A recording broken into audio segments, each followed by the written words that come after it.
Assalamualaikum warahmatullahi wabarakatuh. Perkenalkan, saya Dinda Frida dari D3 Manajemen Pajak, Fakultas Ekonomi Universitas Negeri Padang.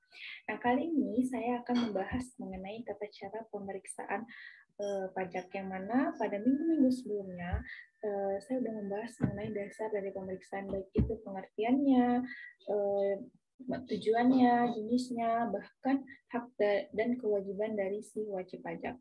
Nah, untuk kali ini saya akan membahas bagaimana tata cara dari pemeriksaan pajak tersebut.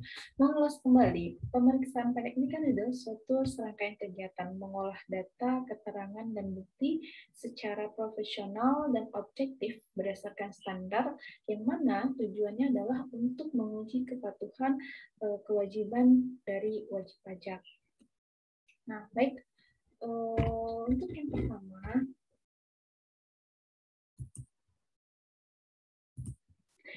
saya akan membahas mengenai jenis dari pemeriksaan pajak ini ada dua, ada pemeriksaan kantor dan ada pemeriksaan lapangan. Nah, yang pertama kita akan membahas tentang alur kegiatan dari pemeriksaan kantor. Tetap tujuannya adalah untuk menguji kepatuhan dari si wajib pajak. Baik, alur yang pertama itu adalah instruksi atau persetujuan atau penugasan dari pemeriksaan. Jadi pemeriksaan itu tidak asal-asalan. Ada instruksi dari atasan, baik itu mungkin dari direktoratnya, mungkin kalau di kantor dari pimpinan kanwilnya. Ada instruksi untuk dilakukannya pemeriksaan terhadap si wajib pajak. Kemudian dalam fase persiapan disiapkanlah rencana apa saja yang akan dilakukan pemeriksaan, baik itu program dan menyiapkan sarana dan prasarana yang dibutuhkan nanti dalam pemeriksaan kantor. Nah, baik, untuk pelaksanaannya yang pertama itu adalah pemanggilan WP atau wajib pajak dalam rangka pemeriksaan kantor. Jadi dalam pemeriksaan kantor nanti ada surat panggilan untuk WP dan kemudian WP memenuhi panggilan tersebut. Kemudian dilakukanlah pertemuan dengan wajib pajak. Tujuan pertemuan ini adalah untuk menjelaskan alasan dan tujuan kenapa dia dilakukan pemeriksaan. Terus menjelaskan hak dan kewajiban apa saja yang ada pada wajib pajak, lalu menjelaskan nanti dokumen-dokumen apa saja yang akan dipinjam oleh pemeriksa. Lalu kemudian itu adalah peminjaman buku, catatan, atau dokumen kepada wajib pajak yang dibutuhkan dalam pemeriksaan. Lalu selanjutnya itu adalah pemeriksaan atas buku, catatan, dan dokumen, dan dilakukanlah pengujian. Namun ada wajib pajak yang menolak dilakukannya pemeriksaan. Nah, apabila wajib pajak menolak dilakukan pemeriksaan, maka wajib pajak harus menandatangani surat pernyataan penolakan pemeriksaan. Dan kemudian pemeriksaan pajak akan membuat berita acara terhadap penolakan pemeriksaan tersebut, yang kemudian itu akan dijadikan dasar untuk penetapan pajak secara jabatan dan atau diusulkan pemeriksaan bukti permulaan. Nah, jadi jika wajib pajak bersedia dilakukan pemeriksaan, maka dilakukanlah pemeriksaan terhadap buku, catatan, dan dokumen, yang kemudian didapatlah pemberitahuan hasil pemeriksaan, yang mana meliputi pos-pos yang dikoreksi, nilai koreksi, perhitungan sementara terkait pokok pajak terutang, perhitungan sementara terhadap sanksi administrasi. Lalu dilanjutkan dengan pembahasan akhir hasil pemeriksaan dengan wajib pajak. Nanti di sini wajib pajak menerima surat panggilan untuk menghadiri pemeriksaan hasil dengan pemeriksaan pajak, yang kemudian diteruskan dengan pembahasan dengan tim quality asuransi pemeriksaan, yang mana dari hasil pembahasan tadi yang belum disepakati antara pemeriksa dan wajib pajak, maka disinilah dilakukan pembahasan dengan quality asuransi, yang mana tujuannya adalah untuk mendapatkan keputusan yang berkualitas.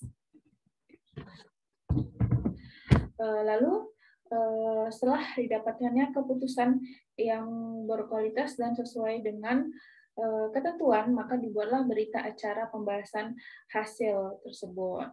Maka dilanjutkan dengan melaporkan hasil pemeriksaan yang telah disusun. Itu laporannya berisi tentang mengenai pelaksanaan hasil pemeriksaan yang telah dilakukan, yang telah disusun oleh pemeriksaan pajak secara singkat dan jelas. Setelah itu maka didapatkanlah nota perhitungan pajak yang sebenarnya, yang kemudian akan dikeluarkanlah surat ketetapan pajak dan surat tagihan pajak. Jadi wajib pajak lalu melanjutkan dengan memenuhi dan membenarkan kewajiban perpajakannya.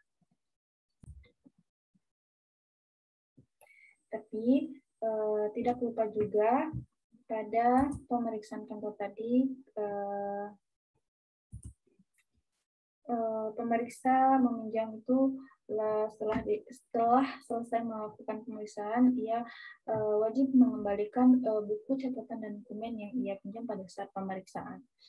Lalu yang kedua itu adalah pemeriksaan lapangan. Kalau tadi membahas tentang pemeriksaan kantor, sekarang pemeriksaan lapangan.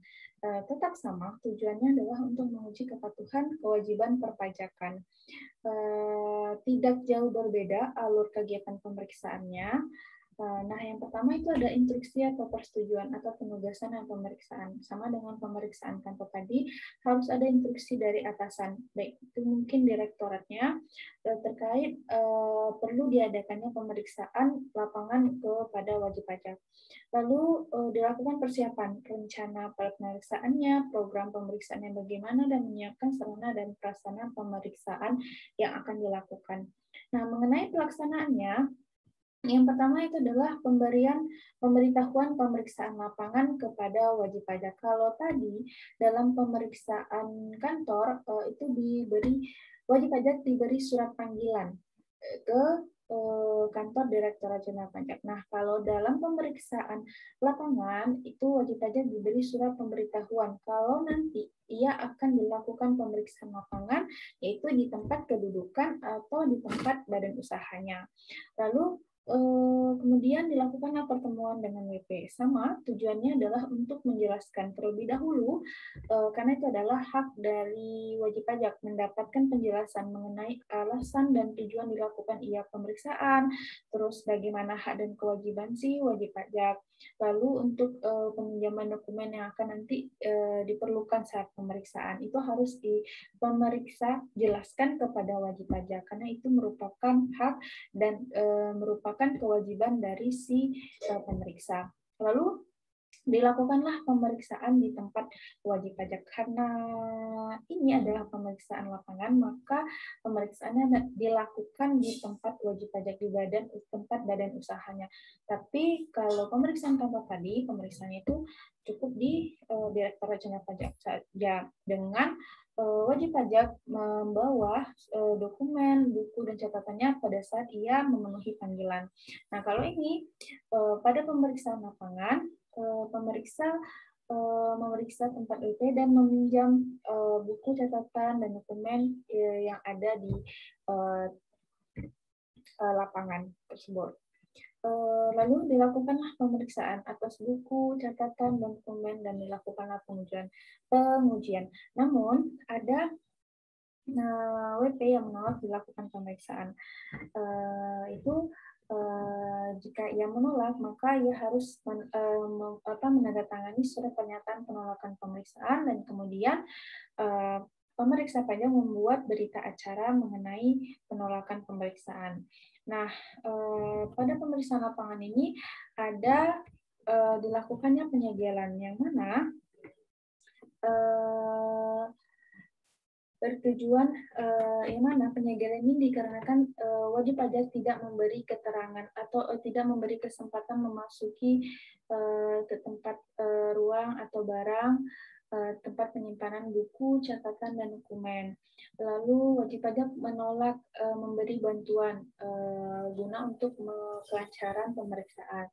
Lalu wajib pajak tidak berada di tempat dan tidak ada pihak yang mempunyai kewenangan untuk bertindak selaku mewakili wajib pajak. Lalu wajib pajak tidak berada di tempat dan pihak yang mempunyai kewenangan untuk bertindak selaku yang diwakili menolak memberi bantuan guna kelancaran. Nah, jadi itulah pada pemeriksaan lapangan ini adanya penyegelan karena hal-hal tersebut. Lalu permintaan penjelasan dan keterangan, yang mana permintaan penjelasan ini memperoleh penjelasan yang lebih rinci, yang kemudian pemeriksa pajak memanggil WP dengan menggunakan surat panggilan untuk memberikan keterangan. Nah, permintaan keterangan itu melalui pihak ketiga. Pihak ketiga harus memberikan keterangan paling lama 7 hari setelah diterima surat permintaan keterangan atau bukti atau surat izin dari pihak yang berwenang. Nah, jika wajib pajak bersedia dilakukan pemeriksaan, maka dilakukanlah pemeriksaan terhadap buku catatan dan dokumen yang ada pada tempat badan usaha tersebut, dilakukanlah pengujian. Dan kemudian didapatlah pemberitahuan hasil pemeriksaan. Sama seperti meliputi pos-pos yang dikoreksi, nilai koreksi, perhitungan sementara dari pokok pajak terutang, atau perhitungan sementara dari sanksi administrasi. Yang kemudian dilakukanlah pembahasan akhir pemeriksaan dengan wajib pajak. Karena ini juga merupakan nanti wajib pajak akan diberi surat tertulis untuk menghadiri pembahasan akhir hasil pemeriksaan yang telah didapat di lapangan, yang kemudian dibahas dengan tim quality asuransi pemeriksaan agar mendapat keputusan yang berkualitas.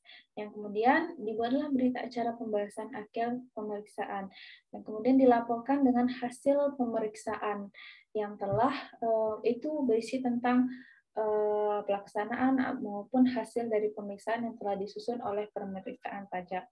Yang kemudian didapatlah nota perhitungan pajak yang sebenarnya.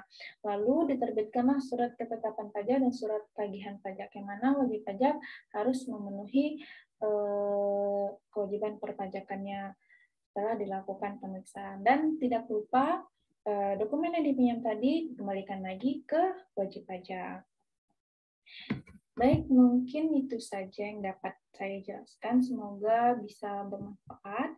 Kalau salah saya mohon maaf. Wassalamualaikum warahmatullahi wabarakatuh.